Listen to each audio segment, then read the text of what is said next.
नमो लोये सौहरिहन्तानं नमो लोये सौहृदानं नमो लोये सौभागिर्यानं नमो लोये सौज्यायानं नमो लोये सौत्रिकालवती सावनं ओंकारमिन्दु संयुक्त नित्यं जयन्ति योगिनः कामदमोक्षदं चैव ओंकाराय नमो नमः मङ्गलं भगवान् यो मङ्गलं भूतमोहि मङ्गलं कुञ्कुण्डारि विजेन्द्रमोसुमङ्गलं नमः सुमरिसाराय स्वानुभूत्या चकास्ति स्वभावाय भवाय सर्वः विभाव निदातार।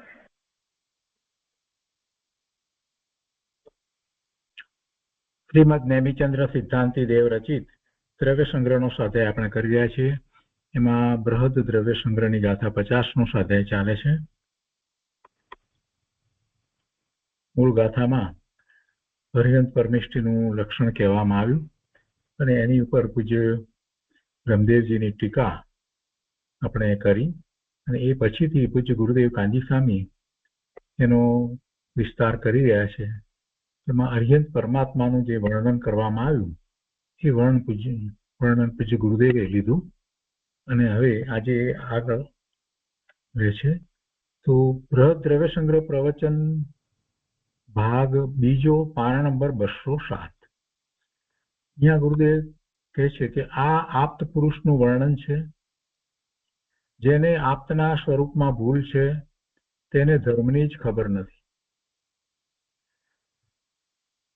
અને અગાઉ જે વર્ણન થઈ ગયું તો એના અનુસંધાનમાં જ આખી વાત છે કે આ પ્રમાણે અર્યંત ભગવાનના પંચ કલ્યાણક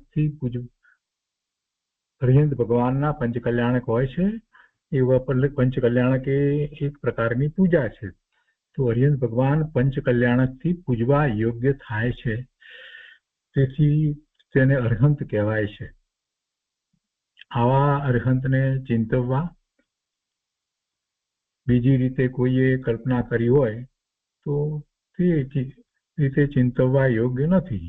પણ જેવું સ્વરૂપ અર્યંત ભગવાનનું છે એવી રીતે ચિંતવવું. 5 કલ્યાણકની બધી વાત અગાઉ આપણે ગયા સ્વાધ્યાયમાં લીધી હતી. અહીંયા આગળ કહે છે કે આ પ્રમાણે કહેલા વિશેષણના ધારક તથા આપ્તની દિવ્ય ધ્વનિથી રચાયેલા શાસ્ત્રોમાં ભગવાન વિતરાગ સર્વજ્ઞ આદિ એવા 1008 નામ છે. તેવા નામ ધારણ કરવા વાળા શ્રી અર્યંતજી ભટ્ટારકનું ચિંતવન કરવું. એવા અર્યંત પરમાત્માનું ચિંતવન કરવું. 1008 નામથી અર્યંત પરમાત્મા ઓળખાય છે. હવે આગળ કહે છે કે નમસ્કાર 5 પદમાં રહેલાનું ધ્યાન પદસ્થ ધ્યાન છે. નમસ્કાર મંત્ર 5 પદ છે. એ 5 પદમાં રહેલાનું ધ્યાન એ પદસ્થ ધ્યાન છે. ઔદારિક શરીરમાં રહેલા અર્યંતનું ધ્યાન તે પિંડસ્થ ધ્યાન છે. અને સંવત્સરણમાં ઇન્દ્રોથી પૂજ્ય અર્યંતનું ધ્યાન તે રૂપસ્થ ધ્યાન છે. આવા ધ્યાનમાં સ્થિર થઈ હે ભવ્યજનો આવા અર્યંત ભગવાનનું ચિંતવન કરો. આવા ભાન સહિત પોતાના સ્વરૂપનું ધ્યાન કરવું પણ શુદ્ધમાં ઠરી શકે નહીં ત્યારે અર્યંતનું ધ્યાન કરવું. ખરેખર તો પોતાના સ્વરૂપનું ધ્યાન કરવું છે. અને કોઈ જીવ પોતાના સ્વરૂપનું ધ્યાન કરવામાં વર્તમાનમાં સ્થિર થઈ શકતો નથી. ભરત ક્ષેત્રને વિશે 7મા ગુણસ્થાનની દશાવાળા કોઈક જ જીવ હશે કે જે થોડો વધારે સમય સુધી પોતાના સ્વરૂપમાં એકાગ્રતા કરી શકતા હોય. પણ એ સિવાય 4થા ગુણસ્થાન અને 5મા ગુણસ્થાનની દશામાં તો ક્ષણ માત્ર માટે પોતે પોતાના સ્વરૂપનો અનુભવ કરે છે. વિશેષ એમાં સ્વરૂપમાં સ્થિરતા કરી શકતા નથી.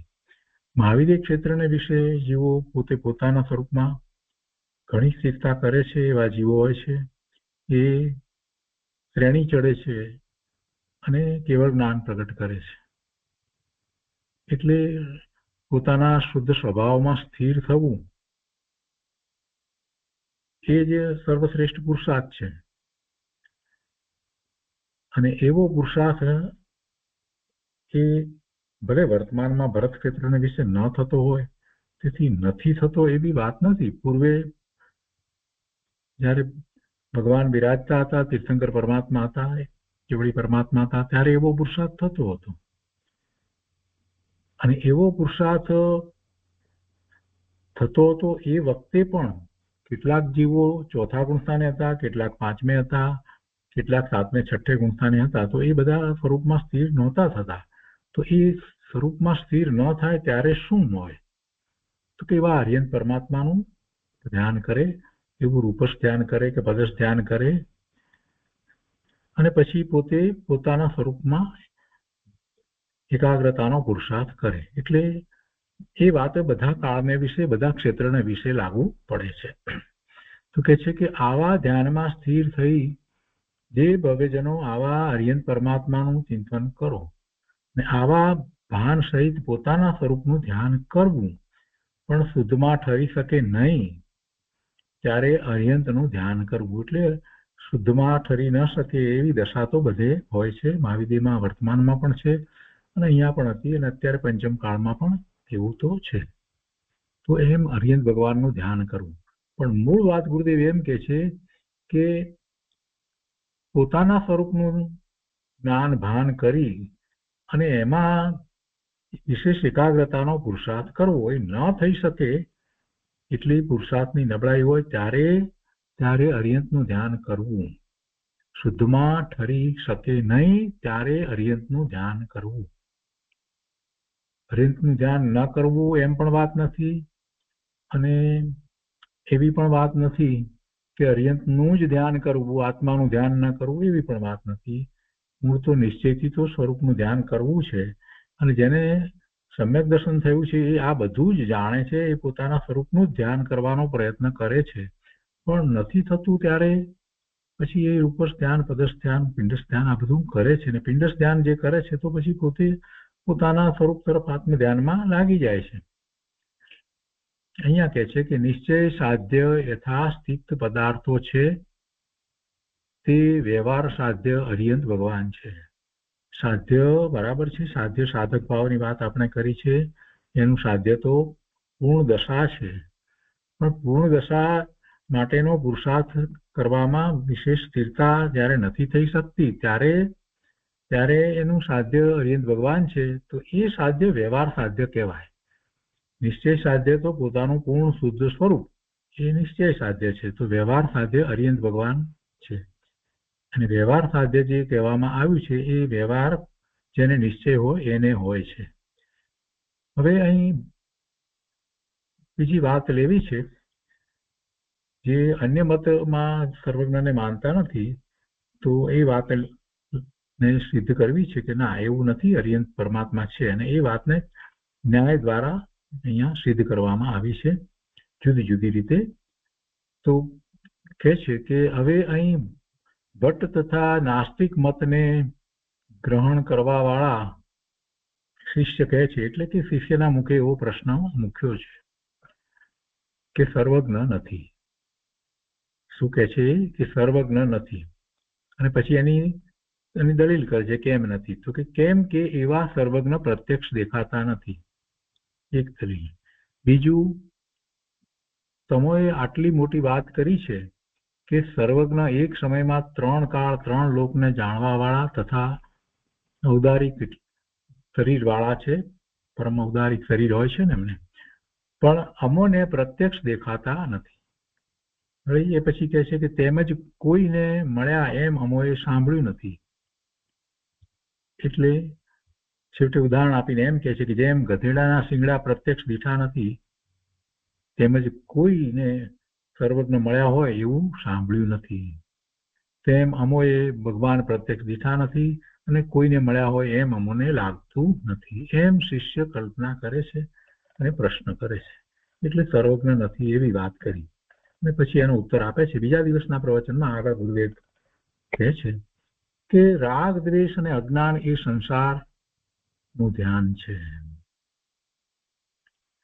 પેલી વાત જે છે શિષ્યએ જે કર્યો પ્રશ્ન એનો ઉત્તર આગળ આવશે, પણ એ બીજા દિવસનું પ્રવચન છે એટલે શરૂઆતમાં ગુરુદેવ આ વાત કરે છે કે હરિયંત પરમાત્માનું ધ્યાન કરવાનું ને એ પછી આગળ વધીને સ્વરૂપનું ધ્યાન કરવાનું. તો એવું જયારે ધ્યાન હોય છે ત્યારે એને રાગ દ્વેષ નથી હોતા.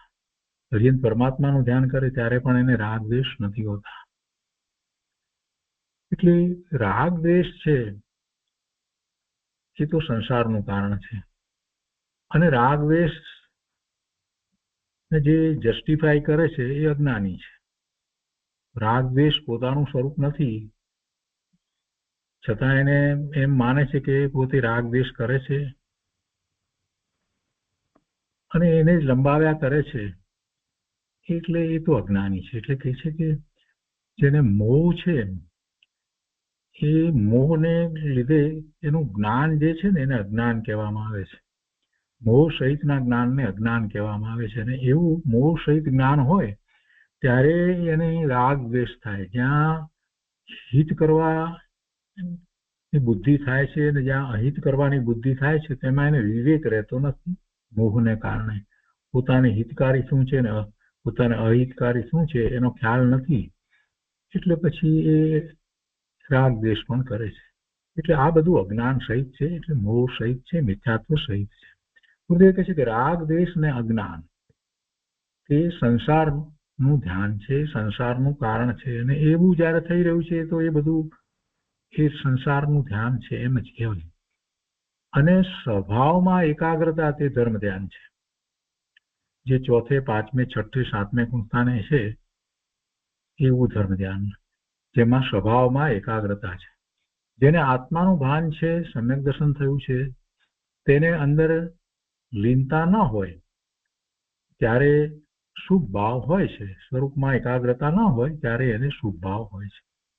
સમ્યક દ્રષ્ટિ છે છતાં પણ અત્યારે શુભ ભાવમાં ધ્યેય હરિયંત પરમાત્મા છે એની અહીંયા વાત કરવામાં આવી છે. હરિયંત પરમાત્માનું ધ્યાન કરવું એ બધી જે વાત કરવામાં આવી છે તો એ વ્યવહારથી ધ્યાન છે. અને એ વ્યવહારથી જે ધ્યાન કહેવામાં આવ્યું એવું ધ્યાન બધાને સમ્યક દ્રષ્ટિને પણ હોય છે. નિશ્ચય ધ્યાનમાં જે યથાસ્થિત પદાર્થ છે અને આત્મા ધ્યાતા છે. આત્માના કલ્યાણ માટે આત્મા વગેરે પદાર્થ ધ્યેય છે. ધ્યાન શુદ્ધ ઉપયોગ છે, તેનું ફળ નિર્મળતા અને નિર્મળતાની વૃદ્ધિ છે. એટલે કે જે શુદ્ધ ઉપયોગ છે એના ફળ સ્વરૂપે તો એને સંવર અને નિજરા એની પ્રાપ્તિ થાય છે. જ્યારે હરિયંત પરમાત્માનું કે સિદ્ધ પરમાત્માનું કે એ પ્રકારે જે રૂપસ ધ્યાન કે બદસ ધ્યાન જે છે, જે શુભાવરૂપ ધ્યાન જે છે એના ફળ સ્વરૂપે એને પુણ્યની પ્રાપ્તિ થાય છે. જ્યારે નિશ્ચય ધ્યાન છે, આત્માનું ધ્યાન છે, તો એના ફળ સ્વરૂપે એને નિર્મળતા થાય છે અને નિર્મળતાની વૃદ્ધિ થાય છે. એટલે કે નિજરા થાય છે, સંવર હોય છે, એટલે વિશેષ વિશેષ શુદ્ધિ થતી જાય છે. હવે કહે છે કે સ્વભાવમાં ન ઠરી શકે ત્યારે વ્યવહાર ધ્યાન હોય છે. તે શુભ ભાવનો ધ્યાતા આત્મા પોતે છે. એ શુભ ભાવનો ધ્યાતા પણ આત્મા પોતે છે. અહીંયા જ્ઞાન પ્રધાન કથન છે, દ્રષ્ટિ પ્રધાન કથન નથી. શુભ ભાવનો ધ્યાતા આત્મા નથી એમ અહીંયા વાત લેવી નથી.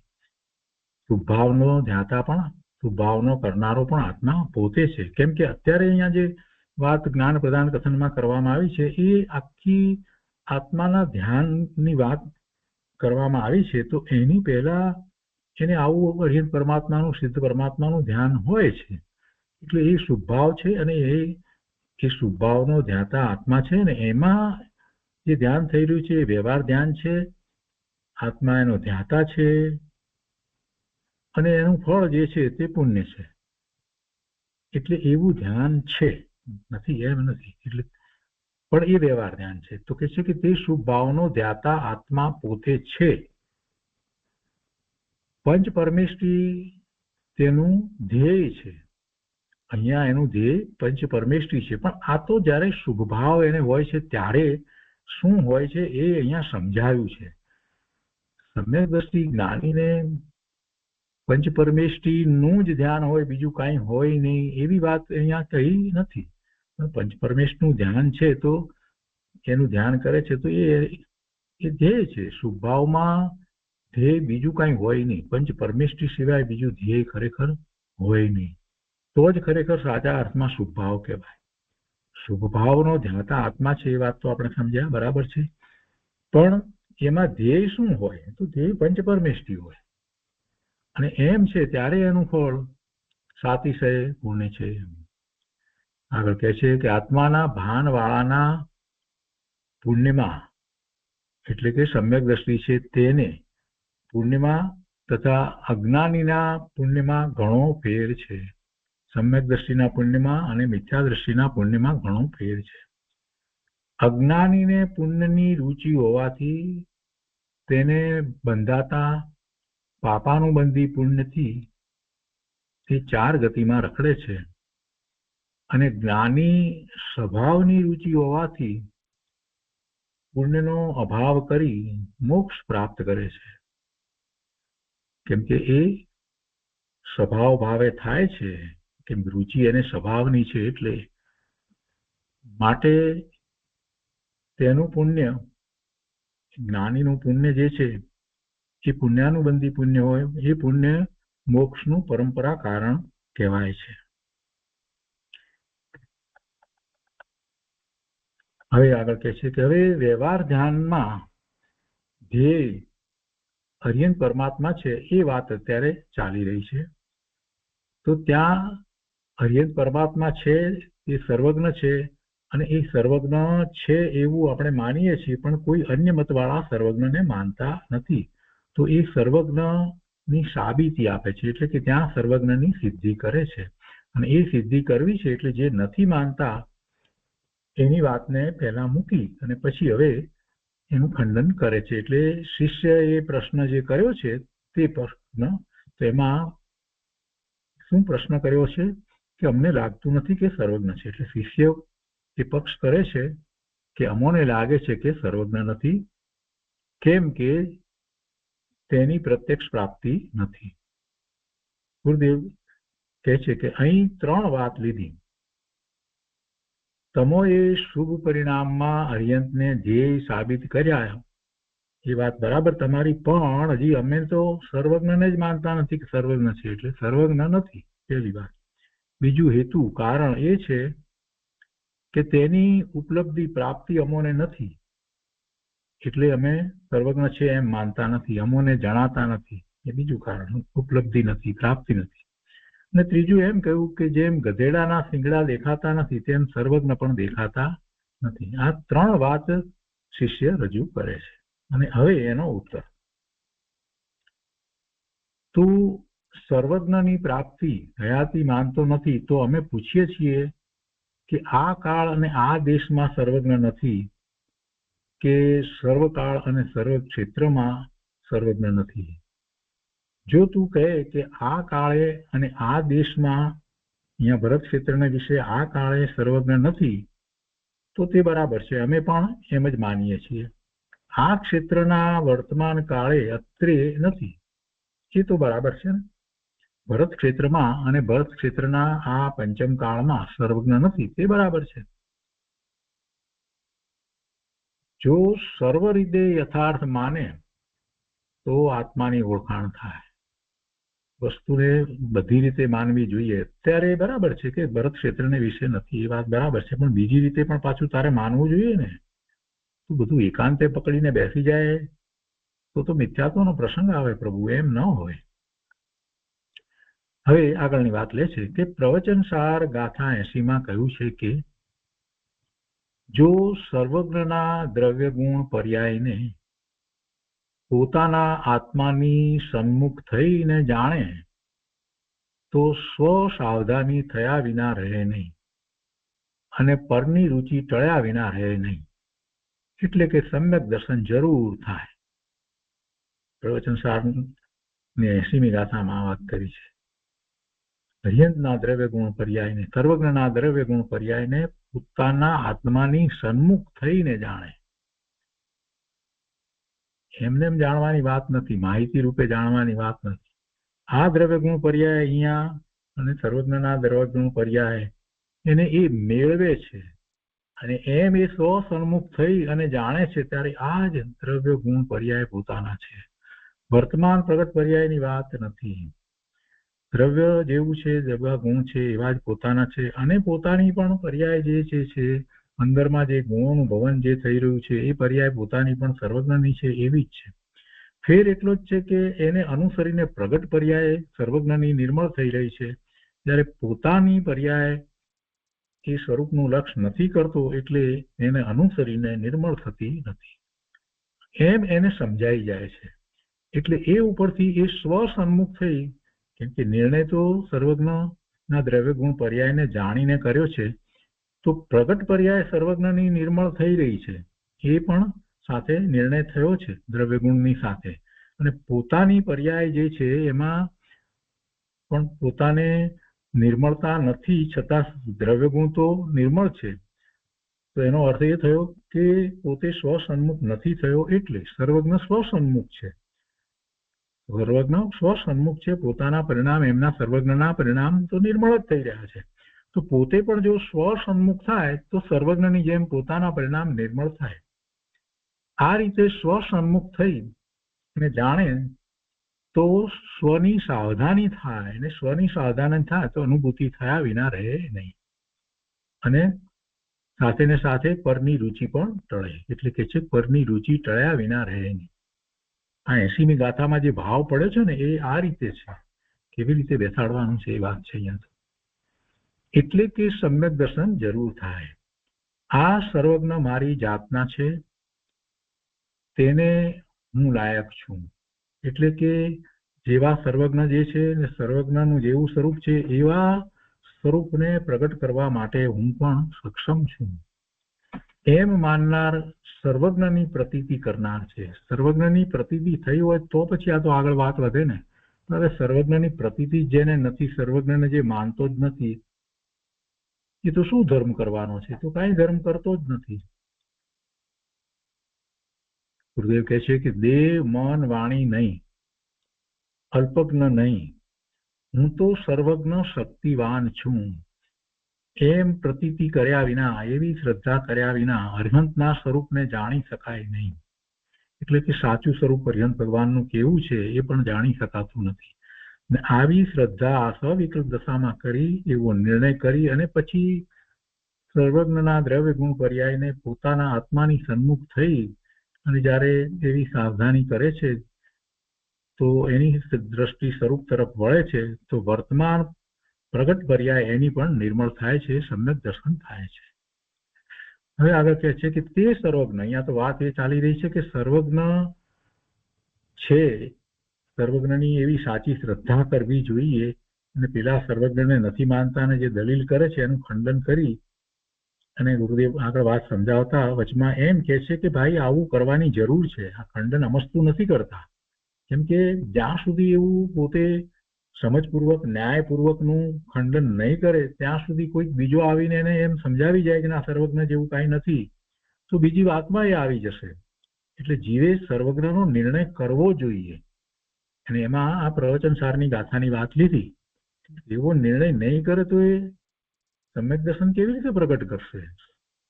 હરિયન પરમાત્માના સ્વરૂપને સાચી રીતે જાણી નિર્ણય કરી એવી પ્રતીતિ કર્યા વિના એ સમ્યક દર્શન પ્રગટ નહીં કરી શકે. એટલે એ તો બહુ મહત્વનું છે. કોઈ કહે કે સર્વજ્ઞ નથી, બીજા અન્ય મતવાળા કહે છે તો પછી એમ કે ઠીક છે એમની વાત છે, આમ છે તેમ છે, એમ નહીં. પોતે પણ એ વાતનો નિર્ણય પાકો કરવો જોઈએ કે ના એ વાત બરાબર નથી, નહીતર ક્યારેક એ બદલાઈ જાય. એટલે અહીંયા એ વાત ચાલી રહી છે. અને પૂજ્ય બ્રહ્મદેવજીએ એનો ઘણો વિસ્તાર કર્યો છે, ખૂબ ન્યાયપૂર્વક બધી વાતને સમજાવી છે. એનું કારણ પણ એ જ છે કે કોઈ રીતે સર્વજ્ઞ નથી એ વાત રહેતી જ નથી. તર્ક દ્વારા ન્યાય દ્વારા ખૂબ સમજાવ્યું છે.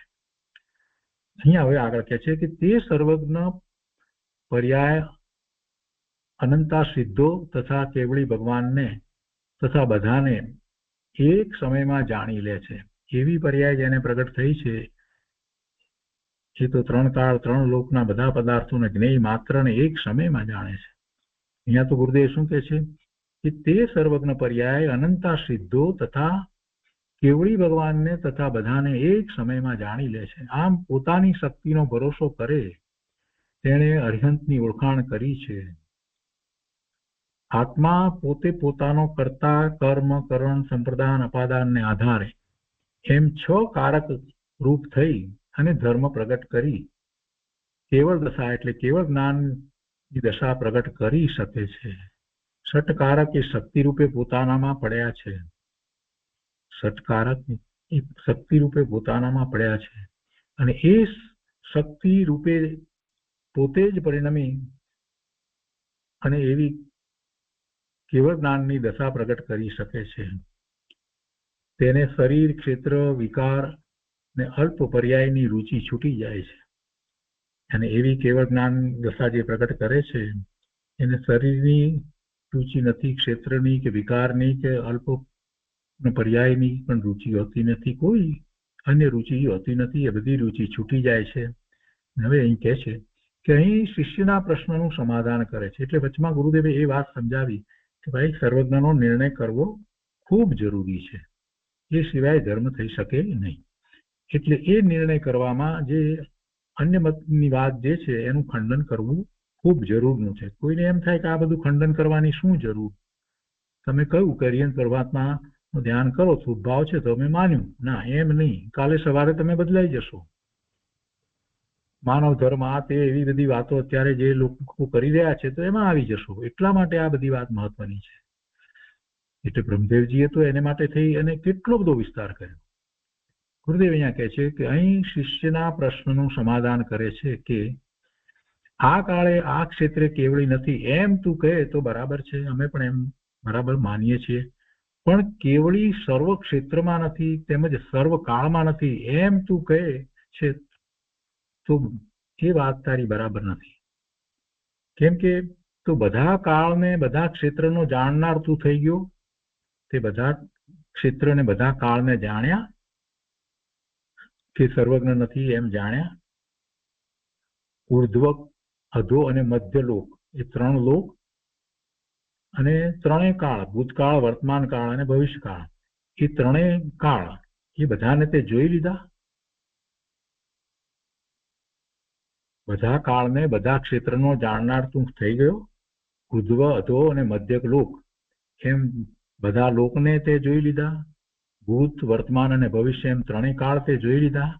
જો એમ છે અને તું એમ કહેતો હોય કે સર્વજ્ઞ નથી, તો પછી તે 3 લોક અને 3 કાળ ને જોઈ લીધા તો તું પોતે જ 3 લોક અને 3 કાળનો જાણનાર થઈ ગયો. તો તું જ સર્વજ્ઞ થઈ ગયો, તું પોતે જ સર્વજ્ઞ થઈ ગયો. અને જો તે બધું જોયું નથી, 3 કાળમાં સર્વજ્ઞ નથી એમ અથવા તો 3 લોકમાં સર્વજ્ઞ નથી એમ, એ ખરેખર તે બધું જોયું નથી, 3 કાળ અને 3 લોક જોયું નથી, તો જોયા વિના સર્વજ્ઞ નથી એમ તું કહી શકતો નથી. જોયા વિના તું કઈ રીતે કહી શકે કે સર્વજ્ઞ નથી?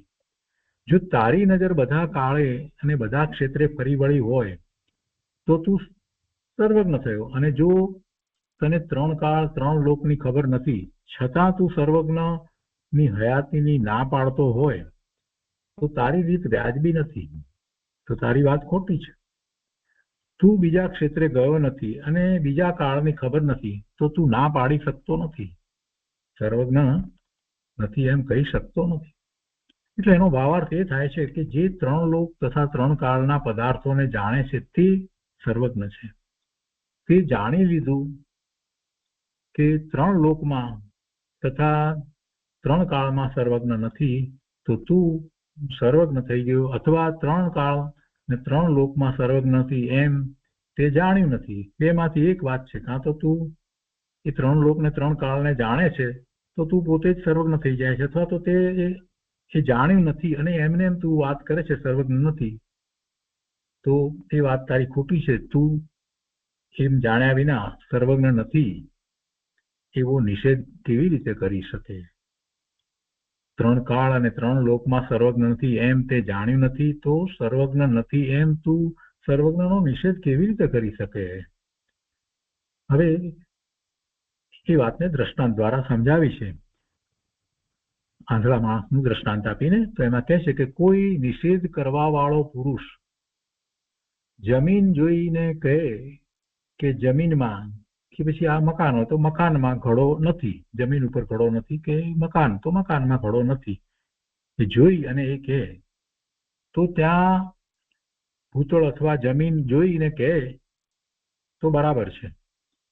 પણ જેમ આંધળાએ જમીન જોઈ નથી છતાં ઘડો ત્યાં નથી, એ વાત આંધળો કહે તો એ આંધળો ક્યાંથી એ વાત લાવ્યો?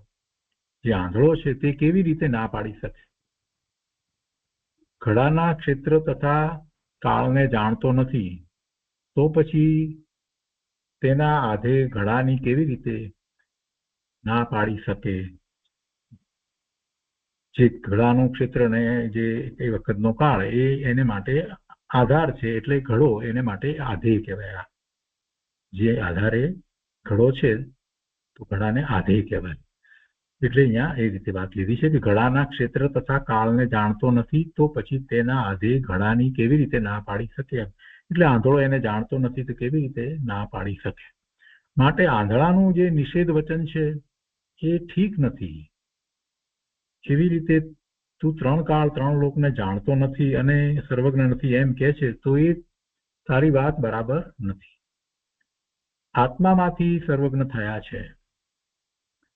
આત્મા સર્વજ્ઞ સ્વભાવી છે અને પોતે એવી પર્યાય સર્વજ્ઞ એ પર્યાય છે તો એવી પર્યાય એ પ્રગટ કરી શકે છે. એટલે સર્વજ્ઞ આધેય છે. આત્મામાંથી સર્વજ્ઞ થયા છે તો સર્વજ્ઞ આધેય છે અને ક્ષેત્ર અને કાળ આધાર છે. તે ક્ષેત્ર કાળ જે આધાર છે એટલે ક્ષેત્ર એટલે અત્યારે આપણે એમ લઈએ કે મહાવિદ્ય ક્ષેત્ર છે અને અત્યારે વર્તમાન કાળ લઈએ. અહીંયા લેવું હોય તો જે કાળ જે છે તે ચોથો કાળ લઈએ અને ભરત ક્ષેત્ર લઈએ તો એ વખતે એ સર્વજ્ઞ હોય છે. કે છે કે સર્વજ્ઞ આધેય છે અને ક્ષેત્ર અને કાળ આધાર છે. તે ક્ષેત્ર કાળ જે આધાર છે તેના જ્ઞાન વિના સર્વજ્ઞ આધેય નથી એમ કહી દે તો તે વાત બરાબર નથી.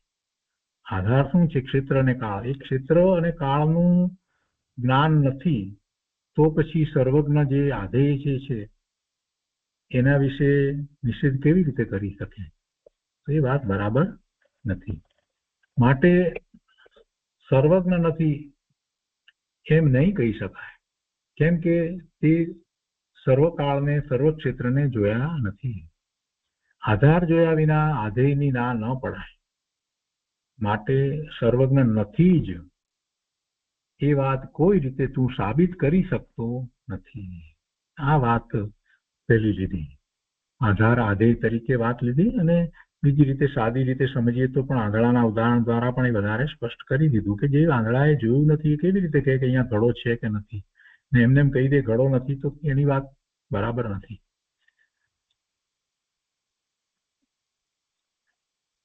હવે આગળ કહે છે આધેય અને આધારની વાત લીધી. હવે આગળ બીજી રીતે વાત કરે છે, હેતુની વાત કરે છે, ન્યાયથી સમજાવે છે કે હવે હેતુ વચનનો ખુલાસો કરે છે. હેતુ વચનનો ખુલાસો કરે છે. પહેલામાં સર્વજ્ઞના ક્ષેત્ર અને કાળથી વાત કરી હતી. આમાં સર્વજ્ઞ પુરુષની પ્રાપ્તિ નથી, કોઈને મળ્યા નથી, કોઈને પ્રાપ્ત થયા નથી એમ જે શિષ્ય દલીલ કરી હતી ને કે સર્વજ્ઞ પુરુષની પ્રાપ્તિ નથી એમ શિષ્ય દલીલ કરી હતી તો તેનો ઉત્તર આપે છે. હેતુ વચનનો ખુલાસો કરે છે તો એમાં કહે છે કે તમોને સર્વજ્ઞ નજરે પડતા નથી તો પૂછીએ છીએ કે સર્વજ્ઞની પ્રાપ્તિ તમોને નથી? તેમનો અનુભવ દર્શન પ્રત્યક્ષ તમોને નથી? પહેલા પ્રશ્નમાં ત્રણ કાળ ત્રણ લોકમાં કેવળ જ્ઞાની સર્વજ્ઞની વાત હતી. આ બીજામાં પ્રત્યક્ષ દેખવાની અનુભવની વાત છે. તમોને સર્વજ્ઞ મળ્યા નહીં માટે જગતમાં સર્વજ્ઞ નથી એમ કહી શકાય નહીં. તમને ન મળ્યા માટે એમ ન કહી શકાય. જો અહીંયા ખંડન કેવી રીતે કર્યું છે? એ લોકો કહે છે કે તમને સર્વજ્ઞ મળ્યા નથી, અમને સર્વજ્ઞ મળ્યા નથી એમ શિષ્ય કહે છે કે અમે જોયા નથી, તો કહે છે કે ભાઈ બરાબર તારી વાત, તને ન મળ્યા હોય એટલે શું થઈ ગયું? એટલે જગતમાં સર્વજ્ઞ નથી એમ કહી શકાય નહીં. તને સર્વજ્ઞ પ્રાપ્ત થયા નથી માટે સર્વજ્ઞનો અભાવ ન કહી શકાય. હવે એમાં દાખલો આપે છે, અહીંયા બીજી જાતનો દાખલો આપ્યો છે કે એક માણસ વિચાર કરે કે ભગવાન મહાવિદેહમાં બિરાજે છે. આવો કોઈ અંતરમાં વિચાર કરે છે, એના મનમાં આવો વિચાર ચાલે છે કે મહાવિદેહ ક્ષેત્રમાં ભગવાન બિરાજે છે, સિમંદર પ્રભુ બિરાજે છે, એવો એ મનમાં વિચાર કરે છે. તો તેવા વિકલ્પને તું જાણી શકે છે? તું જાણી શકતો નથી, કેમ કે પેલા માણસના મનમાં જે વિચાર છે એને તું જાણી શકતો નથી. તો તેથી તેવા વિકલ્પનો અભાવ છે, પેલાને એવો વિકલ્પ નથી એમ કહેવાય. પેલો માણસ એ વિચાર કરે છે કે મહાવિદેહ ક્ષેત્રમાં ભગવાન બિરાજે છે, આવો એની અંદરમાં વિચાર ચાલે છે, એવો વિકલ્પ ચાલે છે. તો એ વિકલ્પને તું તો જાણતો નથી, તો શું એના મનમાં એ વિકલ્પ નથી ચાલતો, એ વિચાર નથી ચાલતો? તું જાણી શકતો નથી, તેથી તેવા વિકલ્પનો અભાવ છે? એમ તો નથી, એને તો છે, વિચાર ચાલે છે. એટલે તું ન જાણે માટે કઈ વસ્તુ નથી એમ કેમ કહેવાય? એક પરમાણુને તું ન જાણે તો તેથી તેનો એટલે પરમાણુનો અભાવ છે? પરમાણુનો અભાવ નથી. તેવી રીતે તારા જાણવામાં ન આવે તેથી સર્વજ્ઞનો અભાવ નથી. એટલે અહીં બાધક પ્રમાણની વાત ચાલે છે. એટલે આ જે બાધક પ્રમાણમાં જે વાત લીધી હતી ને, એ સર્વજ્ઞ મને દેખાતા નથી, એ એક બાધક પ્રમાણ લેવામાં આવ્યું, એનો પણ આ ખુલાસો કરી દીધો. અને પહેલા સર્વજ્ઞ પોતે 3 કાળ 3 લોકને જાણ્યા નથી, એટલે એ જાણપણાની અપેક્ષાએ જે બાધકપણું હતું એને પણ સાબિત કર્યું કે એ તારું બાધકપણું બરાબર નથી, અને અહીંયા તું નથી જાણતો એટલે એવું બાધકપણું તારું જે છે, શેને માટે આ બાધકપણું છે? સર્વજ્ઞ ના હોવાપણામાં એવી માન્યતા કરવામાં આ બાધકપણું. તો એ બાધકપણું જે છે એ બાધકપણું રહેતું નથી. એ બાધક પ્રમાણની વાત અહીંયા ચાલે છે. એટલે અહીંયા કહે છે કે આ બીજી દલીલમાં તેમાં રહેનાર પુરુષની સાક્ષાત દેખવા વિશે વાત છે કે અમે ભગવાનને જોયા નથી, સર્વજ્ઞને જોયા નથી. હવે કદાચિત કહો કે 3 જગત અને 3 કાળના પુરુષોને સર્વજ્ઞની પ્રાપ્તિ નથી, પેલો માણસ એમ કે છે ને અમે જોયા નથી, તો કે છે કે હવે કદાચિત કહો કે 3 જગત 3 લોક અને 3 કાળના પુરુષોને સર્વજ્ઞની પ્રાપ્તિ નથી, તો તને પૂછીએ છીએ કે તે કેવી રીતે જાણ્યું? જો તે બધાનું જાણી લીધું તો તું સર્વજ્ઞ થઈ ગયો, એટલે તો સર્વજ્ઞ સિદ્ધ થઈ ગયા, એટલે એ તો વાત નથી. અને આમ સર્વજ્ઞની અપ્રાપ્તિ રૂપ હેતુમાં અનેક દૂષણ આવે છે, માટે તારી વાત હેતુથી પણ ખોટી છે. એટલે પેલાના મનની વાત તું જાણતો નથી, એ જે દલીલ બીજામાં કહી હતી એમાં પણ એ બાધક વાત રહેતી નથી, એ વાત ઉડી જાય છે. કેમ કે તું કઈ સર્વજ્ઞ નથી. જો તું સર્વજ્ઞ હોય તો સાબિત થઈ જાય છે કે સર્વજ્ઞપણું છે. એટલે બે વાત તો લીધી. હવે આગળ કહે છે કે અત્યારે કેટલાક કહે છે કે સર્વજ્ઞને કબૂલ કરવાથી સર્વજ્ઞને એક સમયમાં 3 કાળ 3 લોક જણાઈ ગયા તો અનંત વસ્તુ રહેતી નથી, અને જો અનંત વસ્તુ છે તે અનંતને ન જાણે તો જ્ઞાનમાં ઓછપ કહેવાય. આવી રીતે એક તર્ક તીર્થ પંડિત દલીલ કરે છે, પણ તે બધી ભૂલ છે. કોઈક પંડિત એવો આવી જાતની દલીલ કરે છે, એ વાત એની બરાબર નથી. સર્વજ્ઞને કેમ કબૂલ ન કરવા, એવી સર્વજ્ઞતા નથી એવી વાત. સર્વજ્ઞ જાણે પણ બધું ન જાણે એવું કહેવા વાળા છે. જૈન મતમાં એવા ખોટી રીતે પણ દલીલ કરવા વાળા છે, જેને ખરેખર ન્યાયશાસ્ત્રનું પૂરેપૂરું જ્ઞાન ભાન નથી, અનુભૂતિ તો હોય જ નહીં, ત્યારે જ આવી દલીલ કરે ને, એવા દલીલ કરે છે. કેટલાક લોકો ક્રમબદ્ધ પર્યાયની વાતમાં પણ દલીલ કરે છે કે સર્વજ્ઞ બધું જાણે એમ લેવા જઈશું તો પછી આપણો પુરુષાર્થ રહેતો નથી એવી ખોટી વાત કરે છે કે સર્વજ્ઞના જ્ઞાનમાં ભવિષ્યકાળની બધી જ પર્યાય આવી ગઈ હોય તો પછી એમ જ થવાનું છે, તો પછી એમ. પણ એમાં પુરુષાર્થ છે એ સમજતા નથી, એટલે એવી રીતે પણ કેટલાક દલીલ કરે છે. એક સમયમાં 3 કાળ 3 લોક જણાઈ ગયા સર્વજ્ઞને, તો પછી બધું જણાઈ ગયું તો પછી અનંત વસ્તુ રહેતી નથી. એમને એમ છે કે અનંત વસ્તુ તો પછી પણ થવાની છે, પણ એને એ ખ્યાલ નથી આવતો કે દ્રવ્ય અપેક્ષાએ તો અનંત છે જ, અનંતપણું જ છે, અને પર્યાય અપેક્ષાએ જે પલટવું થાય છે એમાં પણ અનંતપણું છે.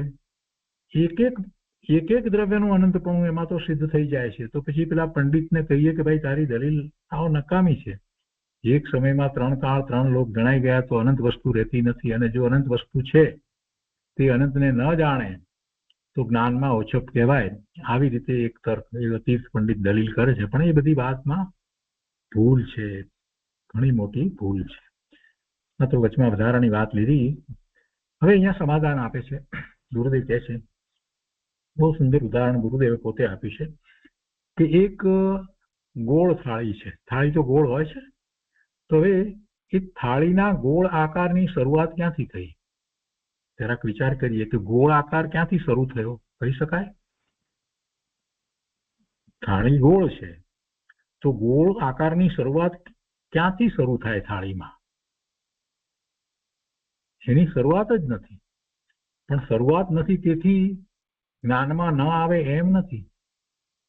શરૂઆત નથી, ક્યાંથી ગોળાકાર શરૂ થયો એ તો કહી શકાતું જ નથી. થાળીમાં ગોળ છે, જ્ઞાનમાં ગોળ તરીકે આવે છે. ગુરુદેવે બહુ સરસ ઉદાહરણ આપ્યું છે, સમજવા જેવું ઉદાહરણ છે. એક ગોળ થાળી છે, તો થાળીના ગોળાકારની શરૂઆત ક્યાંથી થઈ? તેની શરૂઆત જ નથી.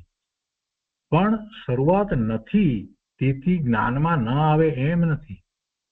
આ જગત છે અને જીવ છે તો બધા અનાદિથી છે, એની આદિ નથી. શરૂઆત ક્યારથી થઈ તો શરૂઆતની ખબર નથી, તો એનો અર્થ એમ નથી થતો કે નથી. શરૂઆત નથી તેથી જ્ઞાનમાં ના આવે એમ નથી. જ્ઞાનમાં થાળી ગોળ છે એમ આવે છે, છતાંય ગોળાકાર ક્યાંથી શરૂ થયો એની શરૂઆત નથી. તેમ જગત અનાદિ અનંત છે, અને તે જેમ છે તેમ જ્ઞાનમાં જાણે છે. કોણ જાણે છે? સર્વજ્ઞ પરમાત્મા જાણે છે. જેમ ગોળાકાર થાળીનો છે, તે ગોળાકારની શરૂઆત ક્યાંથી થઈ એ નથી ખ્યાલ, તો તે છતાં પણ જ્ઞાનમાં એ થાળી ગોળ આવે છે ને, જ્ઞાનમાં એ થાળી ગોળ છે એમ આવે છે ને. તો તેવી જ રીતે જગત અનાદિ અનંત છે, અને તે જેમ છે તેમ જ્ઞાન જાણે છે. ભલે છદ્મસનું જ્ઞાન જે છે તે એ પ્રત્યક્ષ એમ નથી જાણતું, પણ સર્વજ્ઞ પરમાત્માનું જ્ઞાન તો જેમ છે તેમ પ્રત્યક્ષ જાણે છે. અનાદિ છે તો પછી અનાદિને અનાદિ જ કહેવાય. અનાદિને આદિ જાણે, જેને આદિ નથી એવા અનાદિને એની શરૂઆત થઈ છે એમ માને તો ખોટું ઠરે છે. અનાદિને આદિ જાણે તો જ્ઞાન ખોટું ઠરે અને વસ્તુ પણ ખોટી ઠરે. અન્ય મતમાં એવી માન્યતા છે ને, કોઈ બ્રહ્મા વિષ્ણુ મહેશ એમણે આ જગતની શરૂઆત કરી એટલે એ તો આદિ થઈ ગઈ. તો અનાદિ વસ્તુ જે છે એને આદિ તરીકે જાણે તો એ જ્ઞાન ખોટું ઠરે અને વસ્તુ પણ ખોટી ઠરે. આગળ કહે છે કે અહીં કહે છે કે ભાઈ તે 3 કાળ અને 3 લોકના જીવોને જાણી લીધા કે તેઓને પણ સર્વજ્ઞ ક્યાંય મળ્યા નથી. તે બધાને જાણી લીધા કે કોઈને સર્વજ્ઞ નથી મળ્યા? પેલા શિષ્યને ફરી પ્રશ્ન કરે છે. તે બધા જીવોનું જાણી લીધું? એ બધા જીવોનું જાણી લીધું, કોઈને પણ નથી મળ્યા. કોઈ પણ જીવને કોઈ ક્ષેત્રમાં કોઈ કાળમાં કોઈ ક્ષેત્રમાં અને કોઈ કાળમાં સર્વજ્ઞનો ભેટો થયો નથી એમ તું કહે તો 3 કાળના જીવોનું તે જ્ઞાન કર્યું તો તું પોતે સર્વજ્ઞ થયો. માટે સર્વજ્ઞ નથી એમ તું કહી શકતો નથી. આમ અપ્રાપ્તિ રૂપ હેતુમાં દૂષણ આવે છે. આ 2 વાત પૂરી થઈ. હવે ત્રીજી વાત, ગધેડાના શિંગડાની જે વાત કરવામાં આવી એમ તો છે કે ગધેડાના શિંગડાની પેઠે સર્વજ્ઞનો અભાવ માને છે તેની વાત કરે છે હવે, કે તે વચન પણ વ્યાજબી નથી. દાખલો ખોટો છે, ઉદાહરણ જ ખોટું છે. જેમ ગધેડાને શિંગડા નથી પણ બળદ, ગાય વગેરેને તો શિંગડા છે ને, જેથી શિંગડાનો અભાવ છે એમ તો કહી શકાતું નથી. શિંગડાનો અભાવ છે એમ કહી શકાય નહીં. શિંગડાનો અત્યંત અભાવ નથી. સસલાને શિંગડા નથી, ગધેડાને શિંગડા નથી, પણ બળદને શિંગડા છે, ગાયને શિંગડા છે, હરણને શિંગડા છે. બધાને શિંગડા એ બધાને તો છે ને. એ બધાને શિંગડા ન હોય એમ બને નહીં. તો તને સર્વજ્ઞની પ્રાપ્તિ ન હોય તે બરાબર છે, પણ બધાને સર્વજ્ઞની પ્રાપ્તિ ન હોય તે વાત વ્યાજબી નથી. આ ક્ષેત્રે અને આ કાળે સર્વજ્ઞનો અભાવ હોઈ શકે, પણ બધા ક્ષેત્રે અને બધા કાળે સર્વજ્ઞનો અભાવ ન હોઈ શકે. તેમ પેલા બધા પ્રાણીને શિંગડા ન હોય એમ વાત ન બની શકે. બીજા કેટલાક પ્રાણીને શિંગડા હોય, અને હોય છે આપણે જાણીએ છીએ. શિંગડાની વાત આવી એનો અર્થ જ છે કે કોઈકને શિંગડા હશે ત્યારે શિંગડાની વાત આવી હશે ને. બીજી રીતે પણ એ દલીલ પણ થઈ શકે છે કે જયારે શિંગડાની વાત આવી છે તો પછી શિંગડા હોવા જોઈએ. કોઈકને શિંગડા હશે, ગધેડાને ને સસલાને નથી, તો બીજા કોઈક પ્રાણીને શિંગડાની વાત આવી ક્યાંથી? ક્યાંય કોઈને શિંગડા ન હોત તો એ વાત જ ના આવત. એટલે કોઈકને શિંગડા તો હોય, બળદ, ગાય, હરણ આદિને શિંગડા છે જ, એટલે એનો અભાવ નથી.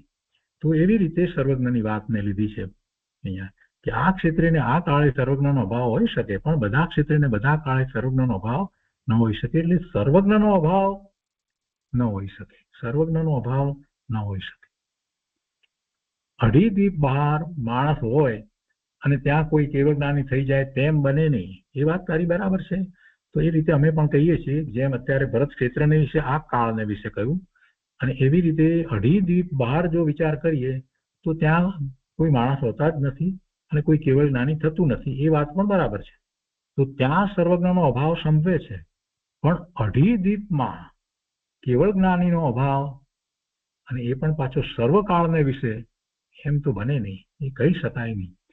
માટે દ્રષ્ટાંતમાં દૂષણ આવે છે. પેલા હેતુમાં દૂષણની વાત કરી, પછી હવે આ દ્રષ્ટાંતમાં દૂષણ આવે છે. આ પ્રમાણે શિષ્યની ત્રણ વાત ખોટી ઠરાવી. સર્વકાળ અને સર્વ ક્ષેત્રે કેવળીનો અભાવ, પહેલી વાત એ ખોટી ઠરાવી. કોઈ પણ જીવને મળ્યા નથી માટે અભાવ, એ વાત પણ ખોટી ઠરાવી. ગધેડાના શિંગડાની જેમ અભાવ, એ વાતને પણ ખોટી ઠરાવી. ને આમ ત્રણ પ્રકારે શિષ્ય સર્વજ્ઞનો અભાવ બતાવ્યો તે ખોટો ઠરાવ્યો. હવે આગળ કહે છે, સર્વજ્ઞનો નિર્ણય કરે તે સર્વજ્ઞતાની પ્રાપ્તિ કરી શકે. જો સાથે ને સાથે ગુરુદેવ અધ્યાત્મ સમજાવતા જાય છે. કોઈને એમ થાય કે આટલી બધી વાત હવે શું કરો છો સર્વજ્ઞ વિશેની, પણ એ નિર્ણય કરવો બહુ જરૂરી છે. સર્વજ્ઞનો નિર્ણય કરે તે સર્વજ્ઞતાની પ્રાપ્તિ કરી શકે. જે સર્વજ્ઞનો નિર્ણય ન કરે તેને ધર્મની પ્રાપ્તિ ન થાય. સર્વજ્ઞના નિર્ણય વિના સાચો નિર્ણય સર્વજ્ઞ કેવા હોય, સર્વજ્ઞતા કેવી છે, અને સર્વજ્ઞતા કેવી રીતે પ્રગટ થાય છે, અને એમનો પુરુષાર્થ કેવો છે, આ બધી વાત એમાં આવી જાય છે. એનો સાચો નિર્ણય, એ બધી વાતનો સાચો નિર્ણય કરે એને જ સાચા ધર્મની પ્રાપ્તિ થાય. એના નિર્ણય વિના કાંઈ ધર્મ છે જ નહીં. રોજ પૂજા કરે છે પણ સર્વજ્ઞનો નિર્ણય નથી, આત્માનો નિર્ણય નથી, હવે એને શું ધર્મ થાય છે? અત્યારે વર્તમાનમાં કેટલાય જૈન છે એવી દલીલ કરે છે કે કોને જોયો છે આત્મા, આત્મા છે કે નહીં કોને ખબર. પછી ભાઈ પૂજા શું કરાતું કરે છે એને ખબર નથી. વાણિયાને ઘરે જન્મ્યા એટલે પછી અમે જૈન કેવડાવીએ અને પછી એ રીતે બધી વાત, જય ભગવાન, ઓઘે ઓઘે ચાલ્યું જાય છે બધું. પણ ગુરુદેવ કહે છે કે ભાઈ સર્વજ્ઞનો નિર્ણય કરતું, જેમની પૂજા કરવા જાય છે એમના સ્વરૂપને જાણ અને એનો નિર્ણય કર કે એવા સર્વજ્ઞ પરમાત્મા પૂર્વે આ ક્ષેત્રને વિશે પણ હતા અને અત્યારે વર્તમાનમાં મહાવિદ્ય ક્ષેત્રને વિશે છે, અને એમની સર્વજ્ઞતાનો વિચાર કર. અને સર્વજ્ઞતાનો નિર્ણય કરવા જતા તો તને ક્રમબદ્ધ પર્યાયનો નિર્ણય થઈ જાય છે, અને જીવના શુદ્ધ નિર્મળ પરિણામ કેવા હોય એનો પણ નિર્ણય થઈ જાય છે. એટલે જીવ માત્રના સિદ્ધ સમાન શુદ્ધ સ્વરૂપનો પણ નિર્ણય થઈ જાય છે. વર્તમાન પર્યાય જે છે એ ગૌણ થઈ જાય છે. આ બધી વાતના નિર્ણય થઈ જાય છે. શું કે છે? કે સર્વજ્ઞનો નિર્ણય કરે તે સર્વજ્ઞતાની પ્રાપ્તિ કરી શકે. જે સર્વજ્ઞનો નિર્ણય ન કરે તેને ધર્મની પ્રાપ્તિ ન થાય. અહીં શુભ ભાવના ધ્યેયની વાત ચાલે છે. અત્યારે વાત તો એ ચાલી રહી છે કે હરિયંત પરમાત્મા નું ધ્યાન કરવું એ શુભ ભાવ રૂપ ધ્યાન છે, અને એમાં હરિયંત પરમાત્મા એ ધ્યેય છે. એ ધ્યેય છે અને એવું ધ્યાન કરવા વાળો ધ્યાતા આ આત્મા છે. અહીં શુભ ભાવના ધ્યેયની વાત ચાલે. શુભ ભાવનું ધ્યેય એ પંચ પરમેષ્ઠી છે, એ શુભ ભાવનું ધ્યેય છે, એની વાત ચાલે છે. અને એમાં સૌથી પહેલા હરિયંત પરમાત્માની વાત કરી રહ્યા છે. તો તેને પ્રથમ ભાન છે, સમ્યક દ્રષ્ટિ છે, અને શુદ્ધમાં ધ્યેય પોતાનો આત્મા છે એવું પણ ભાન છે. અને જે પંચ પરમેષ્ઠીમાં સૌથી પહેલા હરિયંત પરમાત્મા, તો એનું ધ્યાન કરે છે, તો એ શુભભાવરૂપ ધ્યાન છે. અને એમાં હરિયંત પરમાત્મા ધ્યેય છે એ પણ એવા જાણે છે, એ બધું જાણે છે. પ્રથમ એને ભાન છે. શુદ્ધમાં ધ્યેય પોતાનો આત્મા છે, શુભમાં આ પંચ પરમેષ્ઠી ધ્યેય છે. તો તેવા જીવને શુભ ભાવમાં ધ્યેય હરિયંત ભગવાન છે, અને તેથી હરિયંત અથવા સર્વજ્ઞના નિર્ણય માટે આ બધી વાત કરવામાં આવી છે.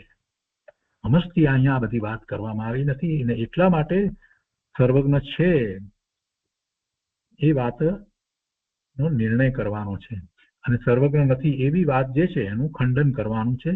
અને એ ખંડન કરવામાં ઘણી જુદી જુદી રીતે ખંડન કરવામાં આવ્યું છે. તો 3 રીતે વાત આગળ થઈ. હવે અહીંયા આગળ કહે છે કે અહીં બાધક પ્રમાણનું ખંડન કર્યું, એટલે જેમાં બાધારૂપ થતી હતી એવી બધી દલીલો, સર્વજ્ઞ છે એવો નિર્ણય કરવા જવામાં જે બાધારૂપ થતી વાત જે હતી એ બધાનું તો ખંડન કર્યું. એટલે એ વાત તો એની પાસે હવે રહેતી નથી. હવે કદાચિત વાદી એમ પૂછે, એટલે કે જે પક્ષ કરનારો જે છે, પૂછનારો જે છે, શિષ્ય જે અન્ય મત પ્રમાણે વાત કરે છે, તો એને વાદી કહેવાય. તો હવે ન્યાયથી આખી વાત લેશે કે હવે કદાચિત વાદી એમ પૂછે કે તમોએ સર્વજ્ઞના વિષયમાં બાધક પ્રમાણ હતું તેનું ખંડન કર્યું. એટલે અમે જે વાત કરી તેમાં જે બાધા હતી એ બાધાનું ખંડન તો કર્યું, એ તો વાત બરાબર. પણ સર્વજ્ઞના નકારની અમારી વાત ખોટી પાડી એ અમે સમજ્યા, પણ સર્વજ્ઞની અસ્થિની તમારી વાત અમોને નક્કી કરાવો. તમે કેવી રીતે કહો છો અસ્થિની વાત તમે હવે અમને નક્કી કરાવો. સર્વજ્ઞના નકારની અમારી વાત ખોટી પાડી, પણ સર્વજ્ઞની અસ્થિની, સર્વજ્ઞના હોવાપણાની તમારી વાત, અસ્થિની તમારી વાત અમોને નક્કી કરાવો. સત્તા સ્વરૂપમાં સર્વજ્ઞનું સ્વરૂપ બતાવ્યું છે, તેમાં આ પ્રમાણે દલીલ કરી સમજાવ્યું છે. સત્તા સ્વરૂપ ગ્રંથ છે, એમાં સર્વજ્ઞનું સ્વરૂપ બતાવ્યું છે. તેમાં આ પ્રમાણે દલીલ કરી સમજાવ્યું છે કે પહેલાના શ્રાવકો અને પંડિતો ન્યાયથી વાત યથાર્થ કરતા, અને એમાં એ ભાગચંદ્રજીએ એમાં કહ્યું છે સત્તા સ્વરૂપમાં કે જેણે અરિહંતને બાહ્ય લક્ષણથી જાણ્યા નથી તો તે ગૃહિત મિથ્યા દ્રષ્ટિ છે.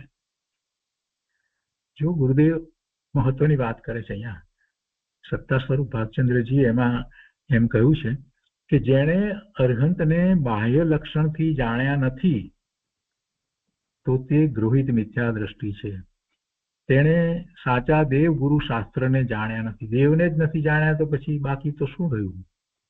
એટલે તો ગૃહિત મિથ્યા દ્રષ્ટિ છે. અગૃહિતની વાત નથી, ગૃહિત મિથ્યા દ્રષ્ટિ છે, જે સર્વજ્ઞનો વિરોધ કરે છે. અને અહીંયા તો ભાગચંદ્રજીએ તો એમ કહ્યું કે જેણે અરિહંતને બાહ્ય લક્ષણથી જાણ્યા નથી તો તે ગૃહિત મિથ્યા દ્રષ્ટિ છે. એમના અંતરંગને તો જાણવાની પછીથી વાત આવે, તો શાસ્ત્ર દ્વારા જાણવાની વાત આવે, પણ બાહ્ય લક્ષણ તો તેણે સાચા દેવ ગુરુ શાસ્ત્રને જાણ્યા નથી. તો પછી જે કુદેવ કુગુરુ કુશાસ્ત્ર માને તે તો સ્થૂળ મિથ્યા દ્રષ્ટિ છે. એ તો સ્થૂળ મિથ્યા દ્રષ્ટિ છે, એને તો સ્થૂળ ગૃહિત મિથ્યાત્વ છે. આને જયારે ગૃહિત મિથ્યા દ્રષ્ટિ કહેવામાં આવ્યું, જેને હરિયંત ભગવાનને બાહ્ય લક્ષણથી જાણ્યા નથી તે તો ગૃહિત મિથ્યા દ્રષ્ટિ છે. આવી વાત ત્યાં સત્તા સ્વરૂપમાં કરવામાં આવી છે. એટલે હવે મૂળ વાતને પાછા ગુરુદેવ ની વાતને, ન્યાયની વાતને આગળ પાછા સમજાવે છે. શું કે છે કે ગ્રંથકાર પોતે વાદીના મુખમાં પ્રશ્ન મૂકે છે, સર્વજ્ઞના સદભાવ માટે ઉત્તર આપો. સર્વજ્ઞ છે, અસ્તિ છે, એને માટે તમે તમારો ઉત્તર આપો. અને એ ઉત્તર આપણે આવતા સ્વાધ્યાયમાં લઈશું. આજનો સ્વાધ્યાય અહીંયા સુધી રાખીએ છીએ.